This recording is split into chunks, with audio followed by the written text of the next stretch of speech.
Buenas noches. Solo este año, que se acerca a su fin, en España han muerto 37 mujeres a manos de sus parejas o exparejas y más de 53.000 y 9.000 menores tienen seguimiento policial para evitar malos tratos.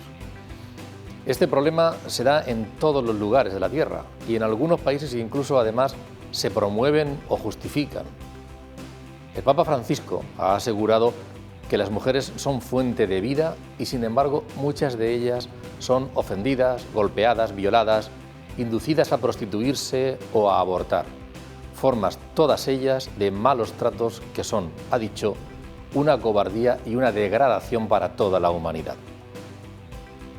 Es preciso una legislación eficaz, sentencias jurídicas adecuadas, recursos profesionales y medios suficientes, y concienciación, educación, para que todos rememos a favor de una sociedad justa, respetuosa y en convivencia.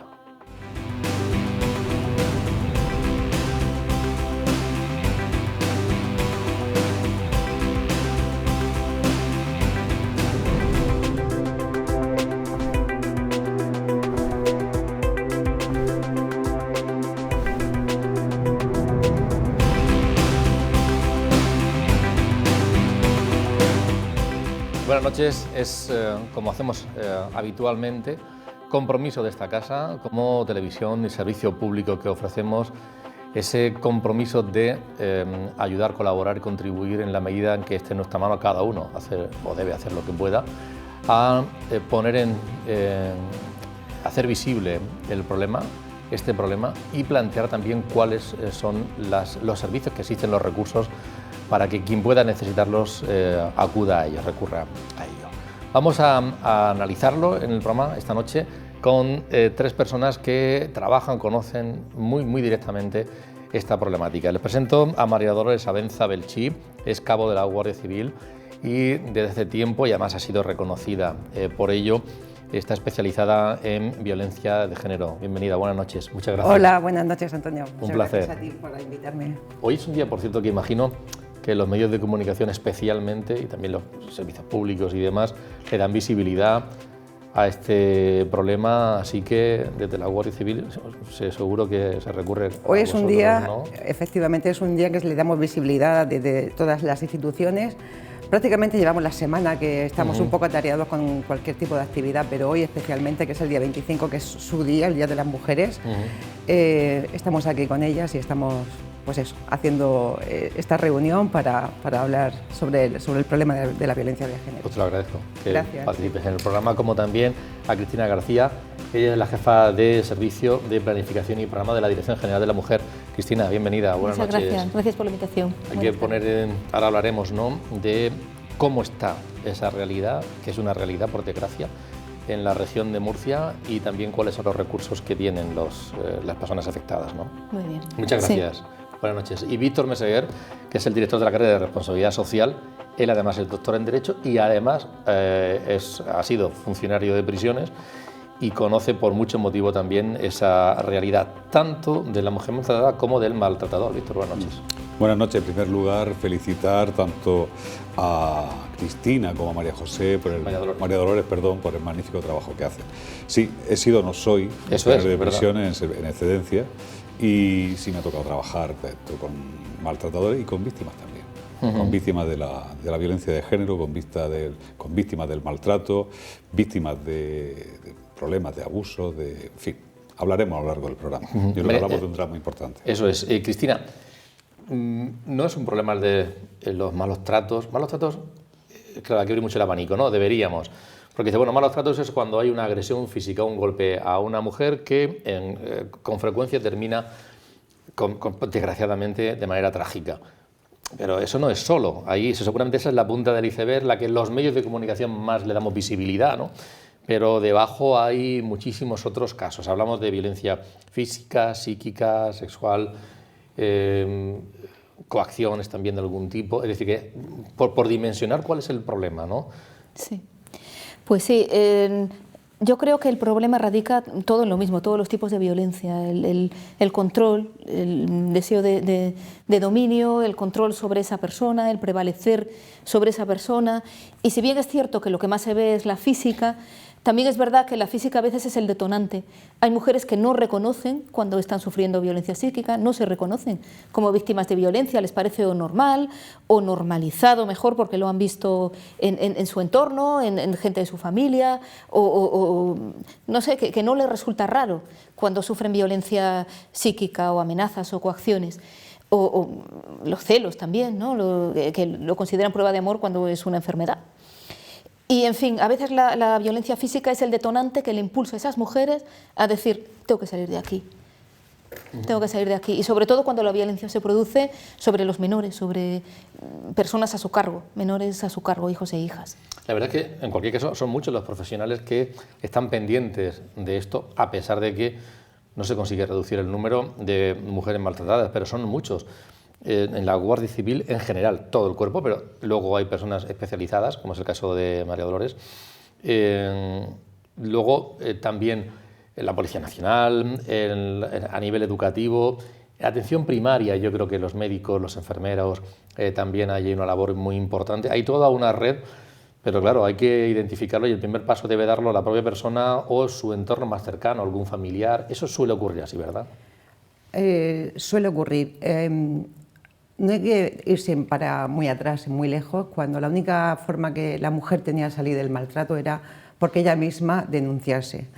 Los cambios legislativos, como consecuencia precisamente de lo que demanda la sociedad, de que hay muchas mujeres que están ahí en ese mundo, precisamente a lo mejor porque, como dice Cristina, normalizan ese tipo de situación, no identifican el maltrato y cuando se dan cuenta de que están siendo víctimas, a lo mejor porque el maltrato ha llegado al físico, porque efectivamente el maltrato físico, el primer guantazo no aparece de un día para otro. Detrás de ese primer guantazo, del primer empujón, hay insultos, hay amenazas, hay gritos que a lo mejor la mujer no ha reconocido como maltrato, lo ve como algo habitual y lo normaliza ella, lo normalizan los hijos, lo normaliza la sociedad.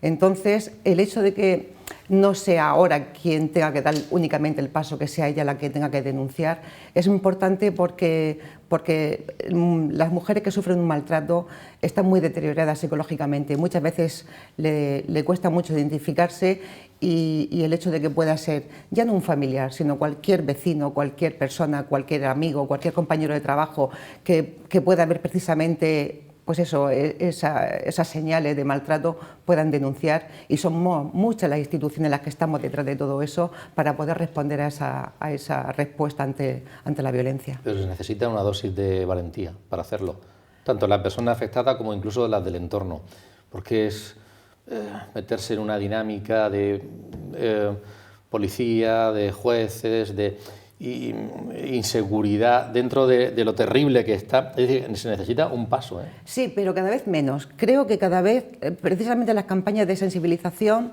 han hecho que la sociedad sea consciente de que esto no es un problema privado, no es un problema como hace unos años que era, bueno, pues te ha tocado vivir esto, mala suerte. Eran incluso la propia familia la que desanimaba a las mujeres salir de ese entorno porque, bueno, pues eso, por la vergüenza o por lo que van a decir, sobre todo en entornos de la España rural, pues el sitio que todo el mundo se conoce y entonces era un poco vergonzoso, ¿no?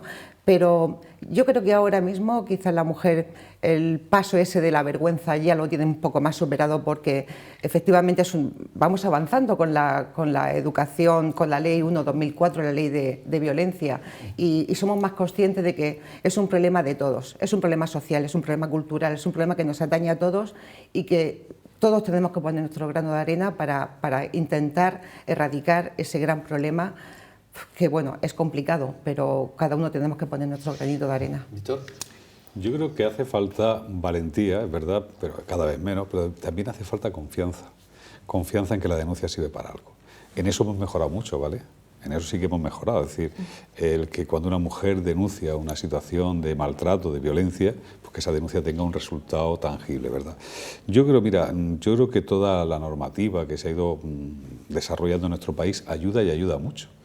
Lo que no podemos pedir es que la ley lo arregle todo, eso no es verdad.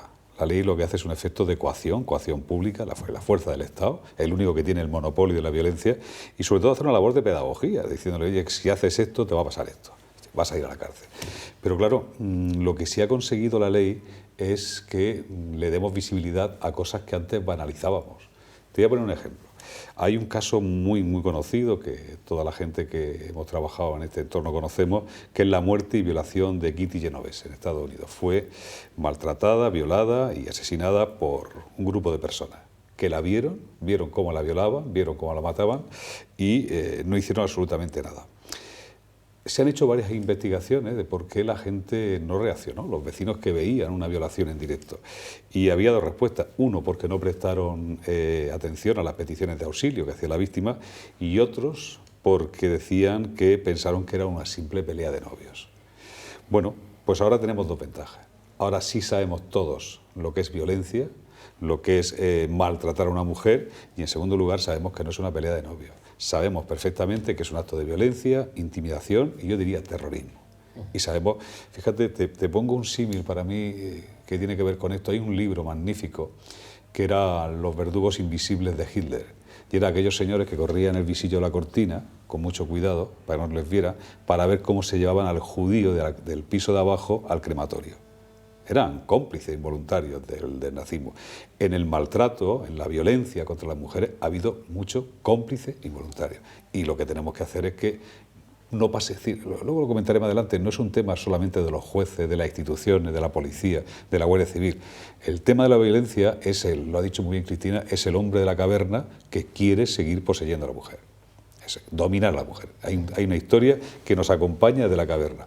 Y la solución es colectiva o no lo será. Se podrán hacer loables esfuerzos desde la Guardia Civil, desde las instituciones, de la policía. O es un tema donde la sociedad dice no vamos a permitir tu conducta, o seguirá habiendo todos los días pues, noticias que nos desagradan mucho a todos por lo que implica y por lo que supone. Por eso, todo el día, Cristina, ¿cómo está ahora mismo? ¿Cuál es la situación que tenéis controlada, fiscalizada en la Dirección General de la Mujer de casos de violencia? Pues a nosotros nos llegan las mujeres que piden auxilio, claro, las mujeres valientes que han dado el paso. Y este año hemos atendido a más de 19.000 mujeres en nuestros centros de atención especializada, solamente víctimas de maltrato por parte de quien más debería protegerlo, que son sus parejas o exparejas, o maridos, o lo que sea. También en nuestras casas, por ejemplo, hay acogidas ahora mismo 35 mujeres con sus hijos, hay 25 niños también que están con sus madres, 25 niños y niñas menores, dependientes de las madres. Y con respecto a otros tipos de violencia, pues también se hacen diferentes actuaciones, por ejemplo, contra la violencia sexual, que este año se ha atendido a 164 mujeres que han dado el paso también de ir a buscar auxilio para superar un trauma que tienen o bien de lejos o bien reciente de haber sufrido violencia sexual. Es decir, que hay recursos, se usan, hay que tener valentía para usarlos, hay que sentirse apoyado. Por eso el lema de la consejería nuestra de este año es Estamos contigo, porque es muy importante estar al lado de la mujer e implicar en la lucha a todo el mundo, hombres, mujeres, de la mano, jóvenes, niños, todo el mundo al lado de la víctima. Como protegiéndola y prestándole cada uno su pequeño granito de arena, pero cada uno lo que puede hacer, lo que está en su mano hacer. Hemos vivido todos una situación sociológica que nos ha condicionado, que esa ha sido lo de la pandemia, nos hemos encerrado en casa. Yo no sé eso cómo ha afectado a la violencia, a las mujeres que han sufrido violencia de género. Por una parte se puede pensar, hombre, puede ser que al estar encerrados en casa con el maltratador hayan sufrido más malos tratos, aunque no hayan denunciado porque no podían hacerlo, y entonces ha habido un repunte al acabar. O al contrario, no, durante el tiempo en casa, pues bueno, seguramente ha habido casos, pero no tantos, y cuando ha salido a la calle, pues el maltratador se ha visto, no sé si amenazado, inseguro, celoso, y entonces han repuntado los casos. ¿Qué ha pasado en este tiempo, en estos 2 años, con estos cambios tan importantes? Pues la verdad es que se han hecho campañas desde muchísimas instituciones pensando precisamente en ese confinamiento. Sí. Es que el confinamiento, que ha sido una de las medidas que ha tomado el Gobierno, pues precisamente por la crisis sanitaria para evitar los contagios, pues la violencia de género suponía encerrar a la mujer y a sus hijos en el mismo domicilio que el agresor. Suponía un grave problema. Entonces sí que bueno, pues de distintas instituciones se han hecho campañas de sensibilización precisamente implicando todavía más a la sociedad, Pues porque la mujer no tiene manera de salir o no tiene manera de pedir socorro en un momento determinado, y el hecho de estar encerrada se ve pues quizás más atosigada por su maltratador. Entonces, no tengo datos estadísticos sobre si ha habido, pero sí que es cierto que en todos los estudios que se han hecho, el 80% de las mujeres que mueren a manos de sus maridos nunca han denunciado, nunca han presentado denuncia, con lo cual no había manera de proteger a esas víctimas, que no teníamos constancia de que estaba siendo víctima de maltrato. Sí que es cierto que la sociedad se sensibiliza y cada vez la sociedad denuncia más. Cada vez es, pues eso, cualquier vecino, cualquier compañero, cualquier que está alerta. Entonces, sí que al menos el final del confinamiento, en los estudios que se han realizado, pues sí que se ha visto un aumento, un incremento importante justo cuando han empezado a suavizarse las medidas del confinamiento. La mujer ha salido de su casa y quizás a lo mejor por esa pérdida de poder y de controlar a la víctima, es por lo que pues eso, ese maltrato cada vez van en incremento, va cada vez más graves y hasta que termina finalmente la muerte. Aprovechando justo ese periodo de tiempo, han habido muchísimas más víctimas mortales que anteriormente, cuando estábamos todos confinados y estábamos todos encerrados en casa. Cristina. Así ha sido. Así ha sido. Yo creo que el motivo es ese precisamente, porque los maltratadores estaban contenidos, no veían peligro, no estaba en peligro su dominio. Tenían ahí a sus parejas, a sus mujeres controladas, bajo su férreo control, vamos, más que nunca. Y las mujeres también, yo pienso que han hecho un esfuerzo por someterse, por replegarse, para huir de los conflictos. También ha sido así, y la muestra de ello es que ha habido un bajón grande. A pesar de que se siguieron realizando atenciones, obviamente telefónicas y con videollamada, muchas de este tipo de atenciones se han quedado, porque hay mujeres que les resulta más cómodo y se han acostumbrado a este tipo de atención y se han quedado, pero otras han vuelto a la atención presencial. El caso es que se siguieron haciendo atenciones durante el confinamiento y, sin embargo, ha habido una especie de apaciguamiento, pero que sirvió como muelle, porque una vez terminó, ha habido un repunte de denuncias, un repunte de casos, y precisamente por eso, porque el maltratador perdió el dominio que tenía teniendo a su familia encerrada. Yo he hablado antes, ahora te doy la palabra, pero he hablado antes de los profesionales que están pendientes para detectar y ayudar a las personas, a las mujeres que sufren malos tratos, y una de ellas es una red que seguramente no está expresamente, seguro, no está para eso expresamente, pero que es valiosísima, es la red de los profesionales del ámbito de la salud, los médicos y los enfermeros. Y en este caso nos ha atendido, y nos lo explica con algún detalle, ha estado en otros años aquí con nosotros Marina Tourné. Ella es la responsable, representante de la región de Murcia en la estrategia contra la violencia de género en el Ministerio de Sanidad. Y nos da algunos apuntes francamente interesantes. Hay veces que la mujer no es ese el caso y que es el profesional el que lo sospecha y, haciendo preguntas, descubre una situación que ni siquiera es consciente la propia mujer, ¿vale? Que esto también quiero que quede claro, que a veces no hay más casos porque las propias mujeres no consideran que estén sufriendo violencia de género, digamos, no lo traducen de esa manera, pero cuando a veces nosotros lo ponemos encima de la mesa y le hacemos pensar un poco y reflexionar, tanto ella como nosotros, pues bueno, consideramos que sí podemos estar hablando de esto, ¿no? Esa circunstancia también se produce. Y esto ya, bueno, pues por supuesto en atención primaria se puede producir, como digo, en puertas de urgencia hospitalaria menos, pero también seguro que puede haber algún caso. En salud mental es también un servicio muy importante donde sin duda van a haber casos de este tipo que estoy comentando. En ginecología también es otro servicio que están bastante atentos al tema. La violencia psicológica aparece siempre, quiero decir, o sola o acompañando al resto de violencias, pero digamos que si alguien te agrede físicamente, ¿no? Te agrede, también te produce un malestar psíquico importante y por lo tanto hay ahí también violencia psicológica, ¿no? O sea, la justicia, claro, es fundamental en todo esto. No es la solución desde mi punto de vista al problema de la violencia de género. Yo creo que la justicia no puede resolver todos los casos, ¿no? Sí, los que le lleguen, entiendo, pero no, digamos, como problema social, o sea, tiene que haber una contribución de muchas más instituciones. Una vez detectado el acompañamiento con la persona, ¿a qué me refiero con acompañamiento? Me refiero, pues a que tenga un sitio donde poder comentar sus problemas sobre este tema, bueno, y sobre otros, pero bueno, estamos centrándonos en este, ¿no? Sobre este tema. Lo que hoy piensa, sus decisiones, que hoy pueden ser de una manera y mañana a lo mejor las cambia, no lo ve claro, vuelve atrás, en fin, un paso adelante, hacia atrás, en fin, nosotros somos un apoyo más que le podemos estar acompañando en ese proceso que a veces puede ser incluso largo. Estamos hablando del problema, de visibilizarlo y también de plantear, mostrar cuáles son los recursos y necesidades. Ha coincidido Marina Tourné, Víctor, con lo que tú decías. La justicia juega un papel importante, fundamental, pero al final el compromiso de todos, entre otros también de la educación, de la formación. Sí. Estamos en un centro universitario, pero incluso en los institutos yo creo que puede ser igual la franja de edad más peligrosa, ¿no? En los institutos están los colegios, ¿no? Educación, formación. Mira, dos cosas respecto a lo que ha dicho. Yo empezaría por una. Me acuerdo que había un anuncio que era el soberano es cosa de hombre, ¿verdad? Pues el machismo no es cosa de hombres solamente, ¿eh? El machismo puede ser cosa de mujeres. Yo te voy a poner un ejemplo real que he vivido. Me acuerdo en el tiempo que yo he ejercido como miembro de los equipos técnicos de instituciones penitenciarias, un señor que estaba por apuñalar a su mujer, nos negamos a darle permiso y estuvo cumpliendo condena en torno a los 10 años.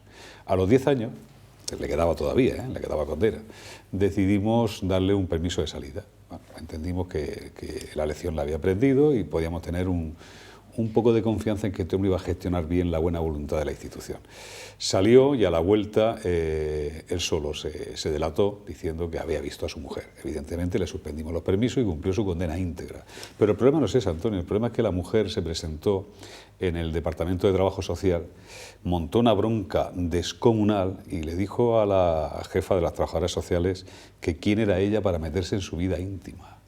Es decir, apuñalar forma parte de la vida íntima de un hombre y una mujer, según esta pobre señora, que llegó a esa conclusión porque llegó con los valores, con la información y con la opinión que tenía.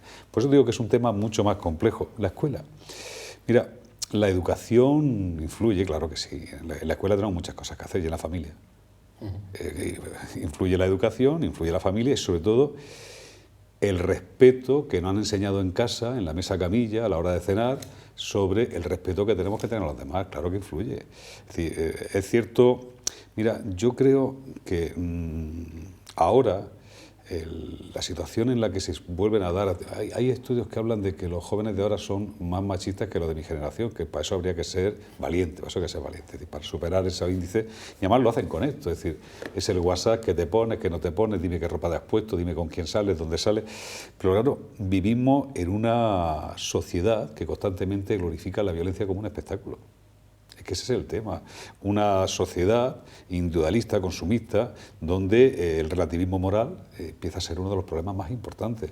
Si en la escuela, si en tu familia, si en tu entorno más cercano no has adquirido valores prosociales de respeto a la gente con la que vive y convive, pues ocurren las cosas que ocurren, pero insisto, en la cultura machista, y empiezo como acababa, no es cosa de hombres, es cosa de hombres, es cosa de mujeres, por eso es la sociedad en su conjunto la que tiene que acabar con esta lacra. Decía Marina Tourné que a veces la mujer que sufre esos malos tratos no los identifica, no es consciente, tú también lo decías hace un instante. Miren ustedes, hemos, a través de una asociación, hemos hablado con una mujer que ha sufrido malos tratos. Hemos guardado el anonimato, evidentemente, de ella. En cuanto a la imagen, también distorsionado la voz. No vamos a poner ninguna referencia personal de su caso, de qué era lo que ocurría, precisamente para que no pueda ser identificada, sino cómo percibía ella lo que estaba ocurriendo hasta que reacciona. Esa parte de su testimonio es el que hemos rescatado y le grabábamos ayer. Escúchenla. Aunque me sea duro, y hoy día todavía a nivel social todo lo que hay, que no se reconoce lo que es el maltrato psicológico y todo eso, todavía hoy me cuesta reconocer que he sufrido maltrato. O cuando te están llamando tantas veces o te están mandando 20 mensajes al día, porque yo le decía, ¿cómo es posible que haya pasado esto si me quería tanto? Entonces la psicóloga te dice, no es que porque te quisiera, no te mandaba 20 mensajes al día porque te quisiera, no te llamaba 200 porque te quisiera, dice, te estaba controlando.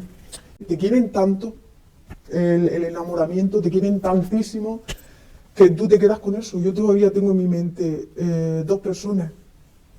El que me enamoró tanto y luego todo lo que me ha ido viendo la psicóloga, que estaba ahí, pero no lo ves, porque te quiere mucho. No me pegó nunca. Y él mismo me lo decía cuando le decía, es que estás violento. Y él mismo me decía, yo nunca te he pegado. Yo al final de la relación recuerdo de tener ataques de ansiedad porque nadie me escribía en el móvil. De la dependencia que me hizo sentir. Mostraba Víctor el móvil. ¿Esto es una herramienta que tiene mucho que ver en los casos actualmente de malos tratos? Más de lo que se piensa. Siempre se ha pensado que el maltrato ha sido pues, es un golpe físico. Sí. Luego se llegó más allá con el maltrato psicológico, que efectivamente hemos escuchado. Está muy, muy ligado al maltrato físico, no existe el uno sin el otro. Y efectivamente, en los últimos años y las nuevas tecnologías, las redes sociales han hecho que pues, sea un instrumento que precisamente amparado en ese anonimato, porque estoy detrás de una pantalla y no se me ve la cara, no se me ve pegar, no se me ve insultar, no me ven. Creen que pues eso, ese anonimato le da el derecho de cometer cualquier tipo de hecho delictivo relacionado con el maltrato, relacionado sobre todo con el acoso, sobre todo pues eso, que te ampara detrás de una pantalla que hace que seas impune o te sientes impune y te da el derecho de hacer, pues eso, sobre todo de atacar a una mujer o ir tras ella, de tal manera que lo haga insoportable y que yo creo que es un maltrato muchísimo peor, muchísimo psicológicamente para la mujer, que tenerlo prácticamente a la cara y ver la reacción que puede tener. Eso, el hecho de que sea anónimo, muchísimas veces de no poder ver cómo vienen las cosas, hace que sea muchísimo, muchísimo peor para la víctima. Desde el punto de vista del trabajo de un guardia civil, en este caso cabo, que trabaja directamente con estas mujeres, ¿dónde está? Imagino que como en todas las profesiones hay un momento de satisfacción y un momento de frustración, ¿no? No sé si el momento de satisfacción es ver que una mujer que sabéis que ha sufrido malos tratos se rehabilita, que trabaja y que sale adelante. No sé si ha vivido Lola esas situaciones, o al contrario, de ver que una mujer no acaba de salir de ahí y dar un paso, o que sufre un maltrato que vería que era previsible que iba a ocurrir. ¿Se dan las dos cosas? Se da de todo, efectivamente, porque el perfil de la mujer víctima es la casuística muy diferente dependiendo de la víctima, dependiendo del tipo de problema que tenga en su maltrato, en su concreto que tenga. Pero sí que es cierto que lo que más pena me da desde el punto de vista profesional es que ellas no sean conscientes de ese maltrato, que muchas veces vienen a pedir información, piden asesoramiento y ves cuál es la solución y que precisamente es ella la que tiene que dar el paso. Pero estos delitos, precisamente por el vínculo que existe entre la víctima y el agresor, precisamente porque es la persona a la que han querido siempre, o siguen queriendo, o siguen enamoradas, porque son los padres de sus hijos, dar ese paso. De hecho, nos encontramos muy habitualmente que la mujer que va a denunciar, con independencia de que sea un hecho más o menos grave, lo que ella siempre quiere es que cese el maltrato, y lo que muchas veces no quiere es que su marido ingrese en prisión o que ingrese en el calabozo. Siempre cuando dice, bueno, pero si lo denuncio, ¿qué va a pasar con él? Es que no quiero que lo metáis al calabozo. Entonces, no son conscientes muchísimas veces de, bueno, o sí, de esa dependencia emocional que le es difícil romper, y ya más que la vergüenza o más del... Todo influye, ¿no? La dependencia económica, efectivamente, es una mujer, es independiente económicamente, le va a ser más fácil salir, o puede pedir ayuda, siempre hay muchísimos tipos de recursos que la mujer puede acudir, le va a resultar más difícil, pero la dependencia emocional es romper con ese vínculo que tiene con ese agresor, es lo más complicado y lo que es más difícil hace que encontrar la solución y la salida a su problema. Hablaba de perfil, hablaba muchas veces de esto, no hay un perfil, es decir, una mujer depende de más propensa o no, más propicio o no, que la clase social, el nivel cultural, educativo, las relaciones que tenga, o tal vez no que tenga relaciones, un entorno afectivo, por edades, inmigrantes. ¿Dónde están los focos más importantes, las bolsas? Pues en realidad No, el perfil no es previo, sino posterior. Una vez metida en esa relación de dependencia y de control, les resulta difícil salir. Eso es lo común a todas las mujeres. Con respecto a nacionalidades, edades, nivel sociocultural, sí, hay prevalencias, obviamente, pero también por motivos socioeconómicos, porque una mujer que tiene trabajo, apoyo, porque tiene familia o amigas, y le resulta más fácil salir de esa situación, porque se va a sentir apoyada. Una mujer que cierra de un portazo la puerta de su casa y se va, sabe que puede ir a casa, si sabe que puede ir a casa de su hermana, de su madre o de una amiga, pues abandonará esta situación de maltrato más fácilmente que una mujer que no tiene a nadie, que se cree que si se va de la casa porque la van a agredir, le van a quitar a los hijos, que no tiene conseguida la nacionalidad, que no quiere arriesgarse a nada, vaya a ser que la policía la deporte y la ponga no sé dónde. Está claro que le costará mucho más trabajo dar el paso de denunciar. Víctor, hablamos de la mujer que sufre el maltrato. Vamos a hablar de maltratador. Pero, sí, dime. ¿Realmente es rehabilitable? ¿Se puede recuperar? ¿En qué porcentaje? ¿Es frustrante también que no se produzca una vuelta a la normalidad de una persona que debe respetar a su pareja? El maltratador, la reeducación, la reinserción, pues ahí tenemos que hablar de varios temas. Claro, si hacemos caso del 25.2 de la Constitución, dice que las penas privativas de libertad estarán orientadas a la reeducación y la reinserción. Eso se ha puesto en tela de juicio con la condena perpetua. Es decir, si la condena es perpetua, por muy revisable que es, la reeducación y la reinserción es complicada. Pero mira, yo te voy a hablar de mi experiencia personal, insisto, en la cárcel, el tiempo que he estado en la cárcel. Yo tenía que entrevistar todas las semanas pues, mucha gente que entraba con el delito de violencia de género. Antonio, no quiero mentir, pero el gran problema que tenía es que, ¿qué te puedo decir? De cada 100, igual 1 o 2 me reconocía el delito. El problema, lo gordo, es que habían entrado por un delito. Es decir, si entraban por robar, dices, ¿tú por qué has entrado? Y me acuerdo que me decía un muchacho de módulo 2, por robar. Vale, pues está, lo tiene claro. Pero entraba por violencia de género y le pegaba porque era suya. No reconocía el delito. De hecho, el equipo técnico le negábamos cualquier beneficio penitenciario, porque en prisiones, para tener derecho a los beneficios penitenciarios, tienes que empezar por reconocer que has cometido un delito. Tienes que empezar por decir que quieres resarcir a la víctima y tienes que contarnos, aunque no sea verdad, pero que no lo creamos, que tienes intención de cambiar. Otro ejemplo que nos ocurría es en cualquier delito de tipo sexual, en las instituciones penitenciarias requiere que hagas un curso de agresores sexuales. Si no, no puedes tampoco tener beneficios penitenciarios. Y yo me acuerdo que alguno me pedía el diploma. Digo, ¿para qué? Para la próxima violación lo haces con diploma. Es decir, el curso es para recordarte lo de Barrio Sésamo, que allí es lejos y aquí es cerca, y que sepas qué se tiene que hacer y no se tiene que hacer. Tercera cuestión que te digo en torno a esa pregunta. El refranero español es muy sabio, y eso de cuanto más viejo más verde es verdad. Nosotros hemos tenido problemas de personas muy mayores, ancianos, que decíamos, joder, cuesta tenerlo en la prisión, vamos a mandarlo a su pueblo, llamamos a la policía local, llamamos al trabajador social, a los 2 días lo teníamos de vuelta en casa. Es decir, porque aparte las personas, sobre todo los hombres, cuando se hacen mayores, el autocontrol es bastante menor. Posiblemente un sanitario te lo explicaría mejor, pero suelen tener poco control, sobre todo si tienen esa cultura y ese deseo alimentado durante muchos años. No, yo creo que reeducar a una persona que comete delitos de este tipo para que deje de cometerlos no es fácil. ¿Qué es lo que tenemos que hacer? Que el Estado siga ejerciendo su poder, el monopolio de la violencia, el poder coercitivo. Y segundo, hay tecnología hoy para que si tiene que salir, garantizar que no la vuelva a liar.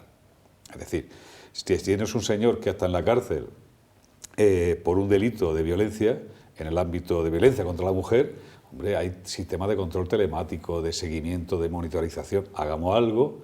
Yo me acuerdo de este señor que creo que fue en Cádiz, que salió de permiso y violó y asesinó a una profesora joven, a una maestra. Eso se puede evitar. Eso la tecnología lo permite. Porque al final, mira, hay un debate que no se ha abordado en... Yo estoy convencido, por ejemplo, de que los jueces, la fuerza y cuerpo de seguridad, tienen un impacto muy importante en que estas cosas dejen de suceder, ¿vale? Porque, y luego te diré por qué. Entonces, ¿dónde está el problema? No en que la ley ponga una cosa, sino que dotemos a la fuerza y cuerpo de seguridad de recursos suficientes para acabar con eso. Es decir, En España ahora mismo todo el mundo sabe, todos los días almorzamos, que hay delitos de corrupción. ¿Qué pasa? ¿Que antes no había corrupción? ¿Durante la dictadura no hubo corrupción? No, lo que pasa es que hubo un momento que hubo una decisión política, que se crea una unidad de delincuencia económica, se crea una fiscalía especializada, se crean unos jueces. El hecho de que tengamos unidades especializadas en la Guardia Civil, en la Policía Nacional, eso facilita, pero hay que dotarlo de recursos. Y te decía que te iba a poner un ejemplo, yo lo pongo en clase de criminología todos los años. En Yugoslavia, la antigua Yugoslavia, cuando se produjo el conflicto bélico, señores que después resultaba que eran vecinitos de tomarse el té con pasta o quedar a merendar o hacer una barbacoa, pues creo que se registraron 400.000 violaciones. Es decir, cuando el imperio de la ley no existe, lo que somos capaces de hacer los seres humanos es impresionante. Yo, exagerando mucho, le digo muchas veces a mis alumnos, si no fuera porque el imperio de la ley existe, yo no me encerraría en la clase solo con vosotros. Porque tiene que haber un psicópata, tiene que haber un tipo con la cabeza averiada, tiene que haber gente con la cabeza sucia, lo tiene que haber, el porcentaje, porque los porcentajes además son siempre los mismos. Y aquí lo que manda es el imperio de la ley, lo estamos consiguiendo, se está invirtiendo ahí, y segundo, habría que plantearse políticas preventivas. Porque, fíjate, yo te decía antes que yo comparaba este tipo de delito al terrorismo. Yo me acuerdo cuando el terrorismo de ETA, yo que fui amenazado por ETA, era firme partidario de la negociación. ¿Por qué? Porque yo hablaba de las víctimas reversibles. Es decir, me preocupan mucho los que se han muerto, pero me preocupan mucho también los que van a matar. Y si puedo conseguir que los que vayan a matar no los maten, mira, ya me quedo tranquilo. Pues yo creo que aquí, en el terrorismo de la violencia contra la mujer, me preocupan mucho las víctimas, pero me preocupan mucho las víctimas que está viendo esta tarde y no nos estamos enterando y las que va a ver mañana. Entonces las políticas preventivas recobran fuerza, recobran importancia. Es decir, tenemos que hacer algo en el campo preventivo para evitar que estas cosas se produzcan. Lo que pasa, y con esto acabo, ¿el terrorismo se acabó con el conflicto entre la banda asesina y la fuerza y cuerpo de seguridad del Estado? No. Se acabó cuando, como complemento a esa labor policial, la sociedad vasca y la sociedad española se plantaron. Basta ya. Cuando la gente dijo, ni uno más. Pues aquí tiene que pasar lo mismo. Es decir, hay que salir manos blancas, hay que decir, basta ya, no vamos a permitir que sigan maltratando a mujeres. Entre esos recursos para ponerse en marcha y actuar en estos casos está el de un teléfono, es el 112. Nos ha atendido María Ángeles Capapé, ella es trabajadora social de ese centro de emergencias y es una mujer que levanta el teléfono y escucha a una mujer maltratada o a alguna persona de su entorno que advierte de estas circunstancias. Nosotros informamos y asesoramos, ¿vale?, a víctimas de violencia de género, no solo a víctimas, sino cualquier persona que busque información y asesoramiento, ¿vale?, porque tiene sospechas de un vecino, porque llama a un profesor de un colegio. También entran llamadas al 112 como las llamadas violencias de género en curso, que son aquellas violencias de género que se están dando en un momento real, ¿no? Sí, casi todas es ese maltrato psicológico de no sirves para nada, eres una inútil, no sirves ni para fregar, ese puño levantado, esa amenaza, porque la gran mayoría de las veces hay muchísimas amenazas y en un alto grado hay muchísimas amenazas con fuego. Ese maltrato psicológico de esas amenazas, igual que la típica frase, ¿no?, de si no eres para mí, no eres para nadie. Yo creo que va más bien con la autoestima. Ese es mi parecer, ¿vale? La gran mayoría de las veces, ya independientemente del estatus social en el que se encuentren, porque hay gente que sufre violencia en un estatus social, a lo mejor con estudios y alto, ¿no?, que incluso ellas mismas me decían, ¿cómo puede ser que yo sea víctima de violencia de género, ¿no? Si yo he estudiado una carrera y tengo doctorados y tengo cosas, ¿cómo puede ser? Debería decir que es más por la autoestima, no por a lo mejor el entorno en el que hayas vivido, porque hay muchos casos, o la gran mayoría de los casos, que cuando resides y vives con padres maltratadores, eso lo normalizas. Entonces para ti es una cosa normal. En el caso de la Guardia Civil, la labor es más, seguro que no, pero lo digo por poner ejemplo, cuando hay un caso, acudir a la casa, a una vivienda, al lugar y llevar a cabo pues, la atención a la persona víctima, la detención y demás. Hay también una labor de seguimiento, al margen de esa, de seguimiento. Hay una labor docente, formativa ante los ciudadanos en general y los compañeros también de todo el cuerpo. ¿Cuál es esa labor que se despliega? A ver, parece que, por lógica, que cuando la Guardia Civil o la Fuerza y Cuerpo de Seguridad acuden a un lugar porque hay un problema, porque hay un delito, el delito ya ha sucedido. Sí. Entonces parece que ya vamos a toro pasado a obtener las pruebas, a detener al delincuente y a proteger a la víctima. Pero precisamente la violencia de género, que no es un delito que se produce puntualmente en una ocasión, en un día, por la mañana y ya está. La violencia de género es un delito que se produce todos los días, a todas horas, durante muchísimo tiempo. Precisamente cuando conocemos casos de violencia de género se le hace seguimiento a las víctimas y a los autores, precisamente por ese nivel de riesgo donde se evalúa a la víctima, pues dependiendo de las circunstancias, de la gravedad del hecho, de las circunstancias concretas que tenga hijos, que sea extranjera, que sea más o menos vulnerable. Dependiendo de unos requisitos se hace una valoración a esa víctima y dependiendo del nivel de riesgo que tenga, pues se le aplica una medida de protección policial, que precisamente evitan que se produzcan nuevos sucesos. Ese seguimiento y ese control que se realiza tanto a ella como a él es bastante efectivo. Realmente agreden y matan a las que no han denunciado, a las que no hay medida de protección. Cuando se le hace un seguimiento, nunca podemos decir el 100%, lógicamente, porque ojalá cada víctima que estuviésemos detrás nunca más volviese a sufrir maltrato, pero sí que ese seguimiento y ese control son efectivas a la hora de que se pueda producir un hecho y sí que se hace una labor preventiva importante. Hay también la posibilidad de que esa mujer, cuando ya aparece, que se decida no poner denuncia o retirar denuncia, y se sabe que hay malos tratos. Sí. Ese momento es el clave, seguramente, ¿no? Bueno, pero precisamente el poder actuar de oficio, es decir, cuando tenemos conocimiento del hecho, se actúa sí o sí. Lógicamente es importante la declaración de la víctima, lógicamente es importante que la víctima esté en el proceso y aporte los datos que no hacen falta porque su testimonio es esencial. Quiero decir, quien más puede aportar sobre un testimonio, sobre un asunto de maltrato es la propia víctima. Pero en ocasiones, por la circunstancia que sea, la víctima decide no presentar denuncias, se acoge su derecho de no declarar en contra de su pareja y bueno, tenemos que aportar las pruebas que tenemos en el lugar de los hechos porque casi siempre ese tipo de delitos suelen ocurrir dentro de la vivienda, dentro del ámbito familiar, donde precisamente el autor se ve resguardado y se ve en su casa, en su cobijo, con su mujer, con lo que es suyo, que puede hacer lo que quiera. En esos delitos es, pues eso, si podemos hacer inspección ocular, si vemos que ha habido una reyerta, una pelea, que se han tirado, bueno, pues podemos coger de ahí. Y importantísimo también las personas del entorno.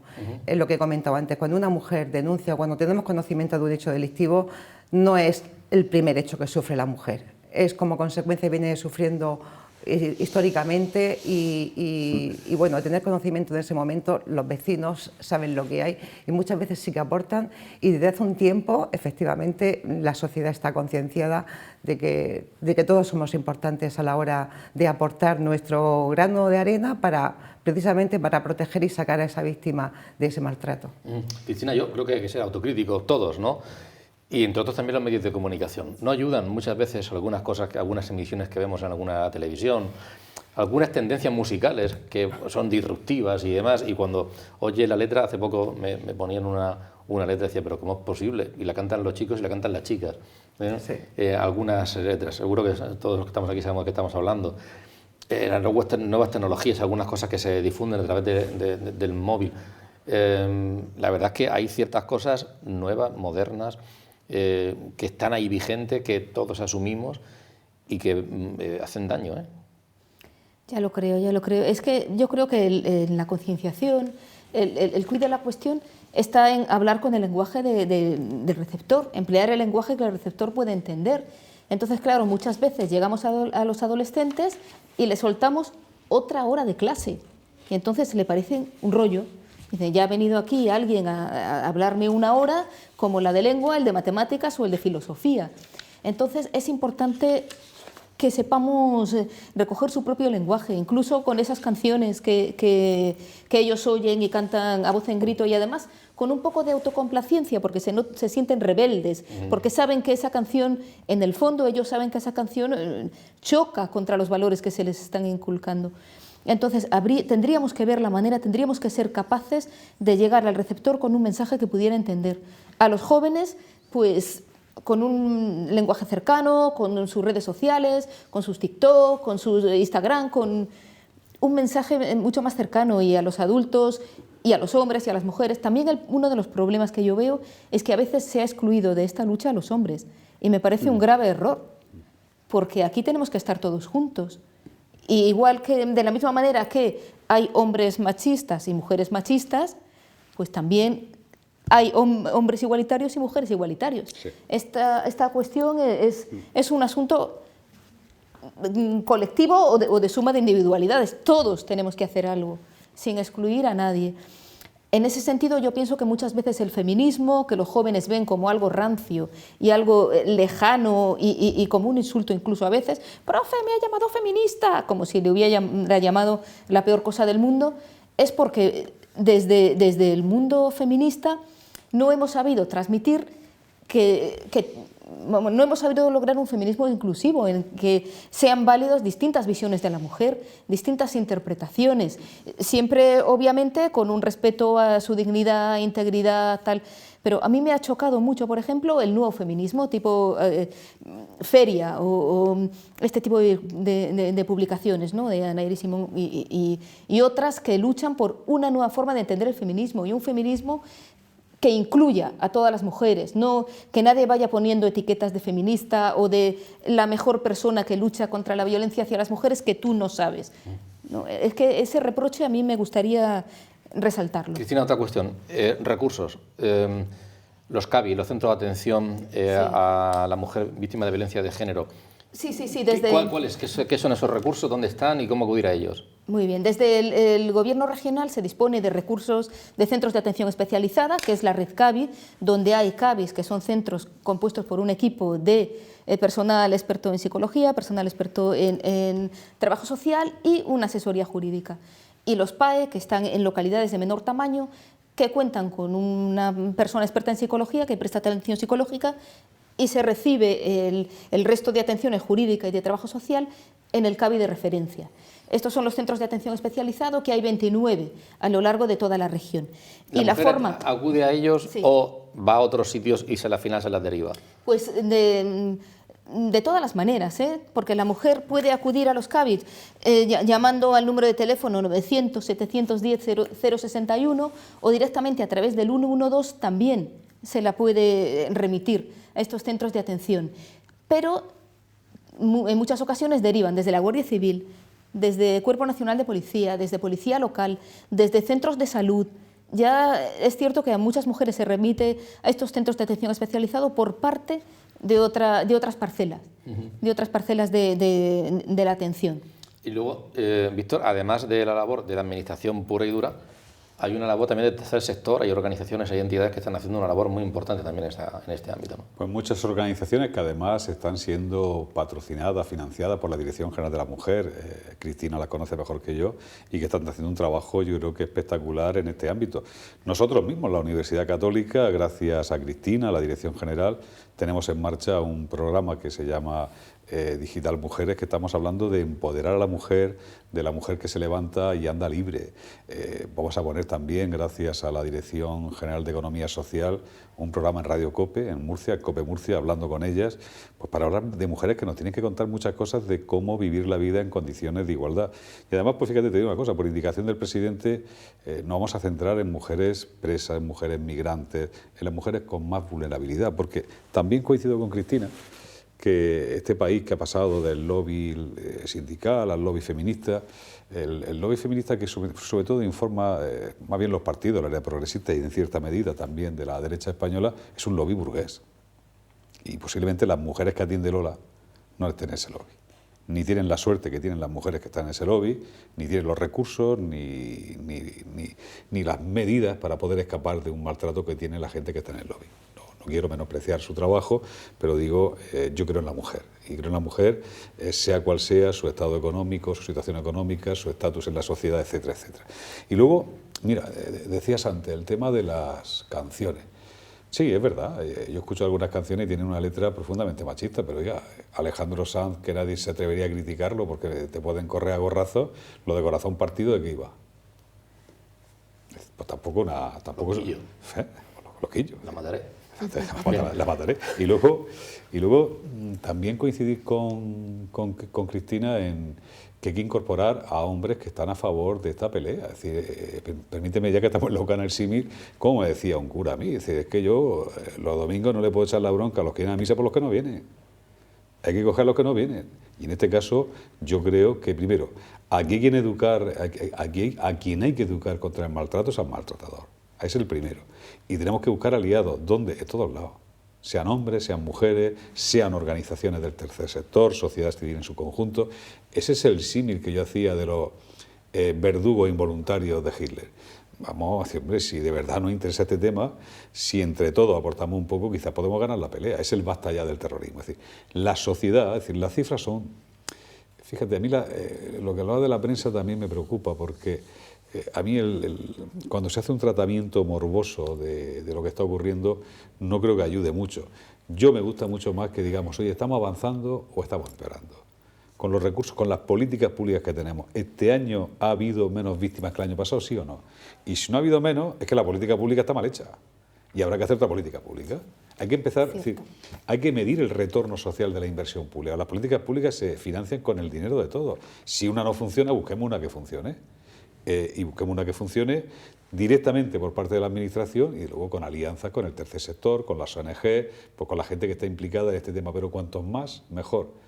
Para ir a la guerra hay que ir con ejército. Y si miras para atrás y vas solo, no haces nada.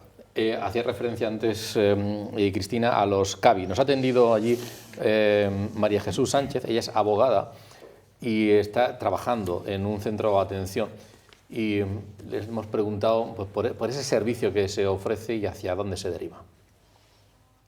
Incluso que ya ha pasado el maltrato, ¿no? Y se han dado o no se han dado cuenta ahora o han querido dar el paso de ir a un servicio, incluso cuando ya pasó, pues si estaban casadas pues ya están divorciadas, ya ha pasado ya bastante tiempo, o cuando es en el momento, incluso vienen mujeres que no lo identifican, ¿no? Que ha llegado, que le han dicho, bueno, tienes que ir o te vendría bien ir a un servicio. El servicio que se le ofrece en los CABEX es un asesoramiento. El asesoramiento va desde la denuncia a cualquier situación jurídica que ella puede tener. Ejemplo, pues puede ser un divorcio, las medidas en relación a menores o incluso, pues por ejemplo, un alquiler, el tema de un alquiler, de que no ha pagado un alquiler, de un contrato, también de que está en una empresa, tema laboral. Ahora bien, si ha habido una denuncia o un procedimiento judicial, siempre va a tener su abogado, ya sea un abogado privado o abogado de oficio. Nosotras en eso no nos metemos.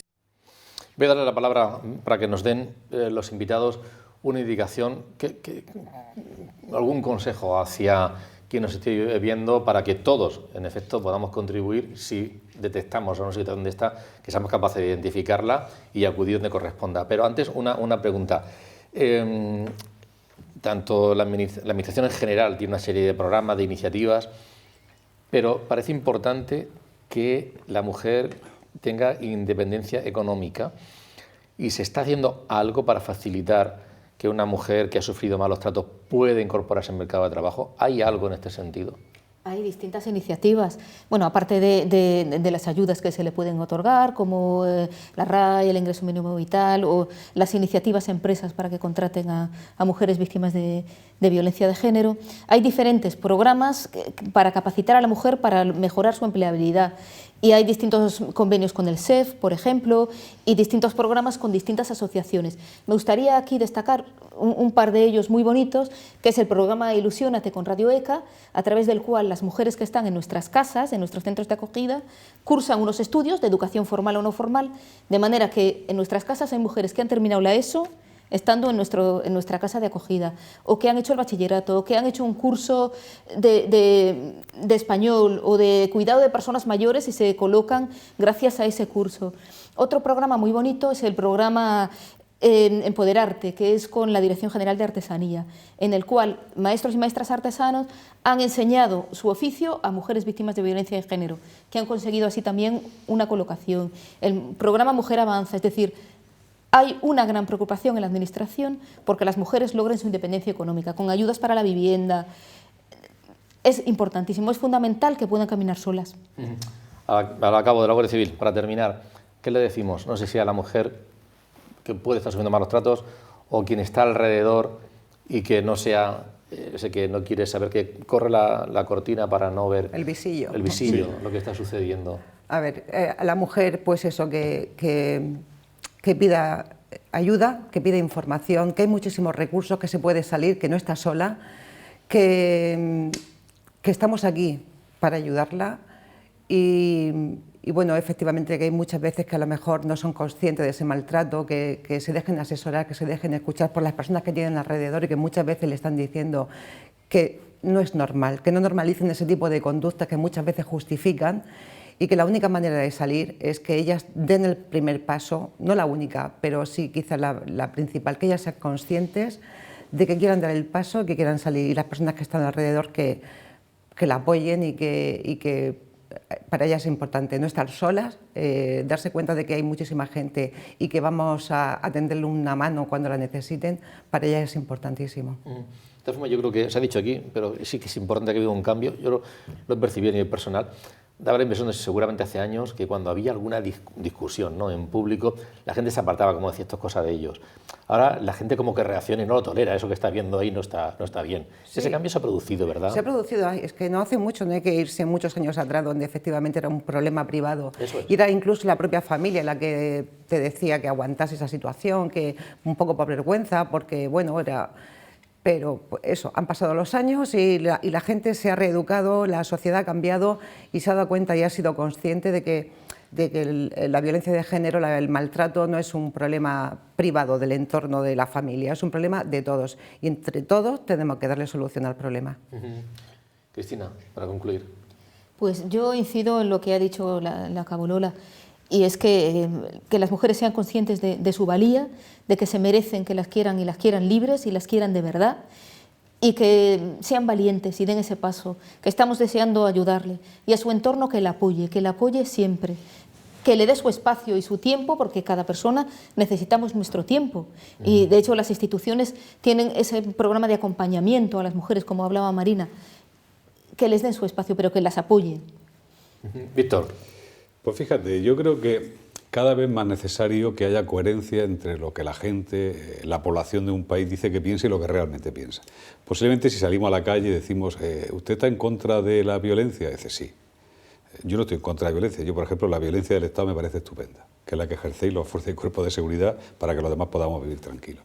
Pero creo que no es real. Vivimos en una sociedad donde lo que está viendo es una glorificación de la pornografía. Esa es la sociedad real, no la otra, no la que decimos para quedar bien.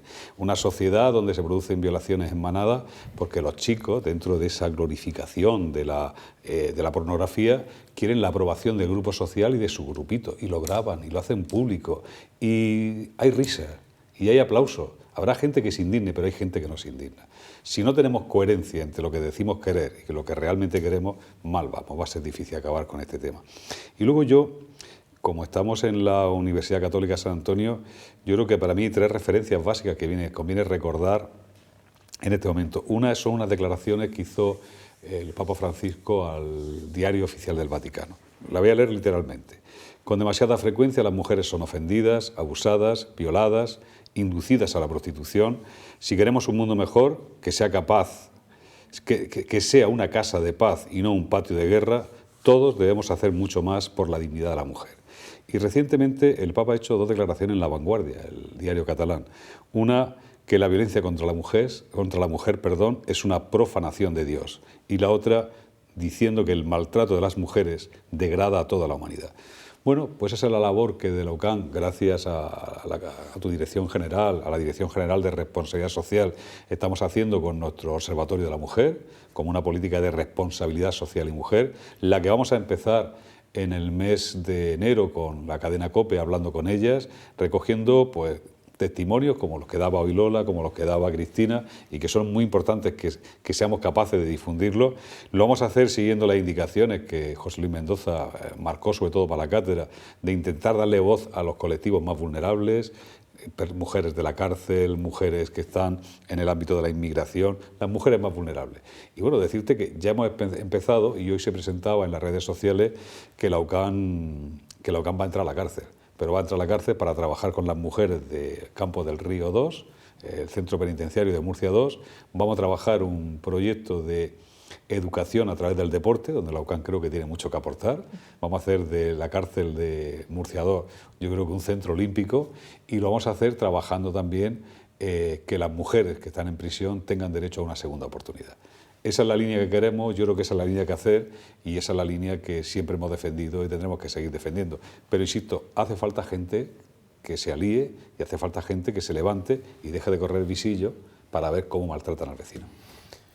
Muchas gracias a todos ustedes. Acabo, Lola, un placer haber contado con ella esta noche, Cristina también y Víctor, y volveremos el próximo jueves con todos ustedes. Gracias y buenas noches.